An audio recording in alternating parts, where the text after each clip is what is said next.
মিরপুর ডিওএইচএসে একটি ফার্মেসিতে বেশি মূল্য রাখা, মেয়াদ উত্তীর্ণ ওষুধ ও স্যাম্পল ওষুধ বিক্রির অভিযোগে 20,000 টাকা জরিমানা করে ভ্রাম্যমাণ আদালত। তবে ডিওএইচএস এলাকার মধ্যে হওয়ায় জরিমানা আদায়ে বিলম্ব হয়। সময় লাগে না অ্যাকচুয়ালি। এই ইস্যুটা হয়েছে যে এই ডিওএইচএস এর ভিতরে কোনো অভিযান করতে গেলে এখানকার একটি কর্তৃপক্ষ রয়েছে, তাদের অনুমতি লাগে। তো এনারা খুবই লিবারাল এবং খুব কোঅপারেটিভ।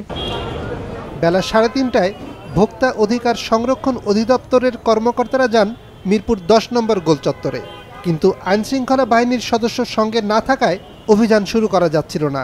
পরে এক আনসার সদস্যকে সঙ্গে নিয়ে অভিযান শুরু করা হয়। না না না, আমাদের তো জানা ছিল না, আমি ওই গাড়ি ছিলাম। আবার এই স্যার বললো আপনি আসেন, যেহেতু নাই আসতে লেট, তো আমি বেশ স্যারের সঙ্গে এই খবর পেয়ে কিছুক্ষণ পর মিরপুর থানার একটি টহল দল সেখানে উপস্থিত হলে আরও কয়েকটি খাবার হোটেলে অভিযান চালায়। তবে এখনই সহযোগিতা না পাবার অভিযোগ করতে নারাজ ভোক্তা অধিকার সংরক্ষণ অধিদপ্তর। না না, এরকম কোনো অসহযোগিতা হয় না। আমাদেরকে আইন শৃঙ্খলা বাহিনীর থেকে শুরু করে সবাই আমাদেরকে সহযোগিতা করেন। এবং যারা আছেন রেস্টুরেন্ট বা ধরেন বেকারি, আমাদেরকে সহযোগিতা করেন। এদিন মোট 8টি প্রতিষ্ঠানে অভিযান চালানো হয়। জরিমানা আদায় করা হয় 2,20,000 টাকা। নিয়াজ মোরশেদ, মাছরাঙা সংবাদ, ঢাকা।